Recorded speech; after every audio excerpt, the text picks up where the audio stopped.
Hi all, welcome to football arena. കഴിഞ്ഞ 3 world കപ്പുകളും കൃത്യമായി പ്രവചിച്ചു എന്ന അവകാശത്തോടുകൂടി ഈ വേൾഡ് കപ്പിൻ്റെ സമയത്ത് വലിയ പ്രവചനങ്ങളുമായി രംഗത്ത് വന്ന വ്യക്തിയാണ് യോക്കിം ക്ലെമന്റ്. അദ്ദേഹത്തിൻ്റെ പ്രധാനപ്പെട്ട ഒരു പ്രവചനം ജപ്പാൻ ബ്രസീലിനെ പുറത്താക്കും എന്നുള്ളതായിരുന്നു. മറ്റൊരു പ്രവചനം നെതർലൻഡ്സും പോർച്ചുഗലും തമ്മിൽ ഫൈനലിൽ ഏറ്റുമുട്ടും, എന്നിട്ട് നെതർലൻഡ്സ് കിരീടം നേടും എന്നുള്ളതായിരുന്നു. ഇന്നലത്തോടുകൂടി ജപ്പാനും ബ്രസീലും തമ്മിലുള്ള ആ പ്രവചനം അത് അമ്പേ പരാജയമായിട്ടുണ്ട്.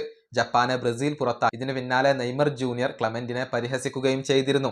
ഇനിയിപ്പോൾ അടുത്ത തവണ വരെ അദ്ദേഹം കാത്തിരിക്കേണ്ടി വരും എന്നാണ് നെയ്മർ ജൂനിയർ പരിഹാസമായി കൊണ്ട് പറഞ്ഞത്. ഇതിന് ക്ലെമന്റ് മറുപടി നൽകുകയും ചെയ്തു. അതായത് വിജയിച്ചതിന് നെയ്മർക്കും ബ്രസീലിനും അഭിനന്ദനങ്ങൾ നേരുന്നു, പക്ഷെ ഫൈനലിൽ നിങ്ങളെ നെതർലൻഡ്സ് കാത്തിരിക്കുന്നു എന്നായിരുന്നു ക്ലെമന്റിന്റെ മറുപടി. പക്ഷെ അത് വീണ്ടും പാളിപ്പോകുന്ന ഒരു കാഴ്ചയാണ് നമുക്ക് കാണാൻ കഴിഞ്ഞിട്ടുള്ളത്.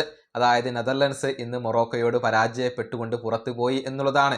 കപ്പടിക്കും എന്ന് പ്രവചിക്കപ്പെട്ട നെതർലൻഡ്സ് പ്രീ ക്വാർട്ടർ പോലും കാണാതെ പുറത്തായിരിക്കുന്നു. അതിന് പിന്നാലെ നെയ്മർ ജൂനിയർ ക്ലെമന്റിനെ വീണ്ടും പരിഹസിച്ചുകൊണ്ട് രംഗത്ത് വന്നിട്ടുണ്ട്. ക്ലെമന്റിനെ ഒരിക്കൽ കൂടി കൊട്ടിയിട്ടുണ്ട് നെയ്മർ. അതായത് നെയ്മർ ഒരു കമന്റ് രേഖപ്പെടുത്തിയിരിക്കുകയാണ് ചെയ്തിട്ടുള്ളത്.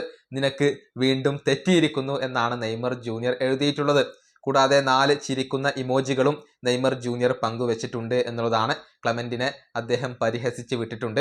നിനക്ക് വീണ്ടും തെറ്റിയിരിക്കുന്നു എന്ന് പരിഹാസ രൂപേണ നെയ്മർ ജൂനിയർ പറഞ്ഞിട്ടുണ്ട്. അതായത് മണിക്കൂറുകൾക്കുള്ളിൽ 2 തവണയാണ് ക്ലെമന്റിന്റെ പ്രവചനം അമ്പേ പാളിപ്പോയിട്ടുള്ളത്. നെയ്മർ ജൂനിയർ അത് കൃത്യമായി ചൂണ്ടിക്കാണിച്ചുകൊണ്ട് അദ്ദേഹത്തെ പരിഹസിക്കുകയും ചെയ്തിട്ടുണ്ട് എന്നുള്ളതാണ്. ഏതായാലും ക്ലെമന്റിന്റെ പ്രസക്തി ഇപ്പോൾ നഷ്ടമാവുകയാണ്. അദ്ദേഹത്തിന്റെ പ്രസക്തി പൂർണ്ണമായും ഇല്ലാതാവുകയാണ്. അദ്ദേഹത്തിന്റെ പ്രവചനങ്ങൾ എല്ലാം ഇത്തവണ പാളിപ്പോയി എന്ന് തന്നെ പറയേണ്ടിയിരിക്കുന്നു.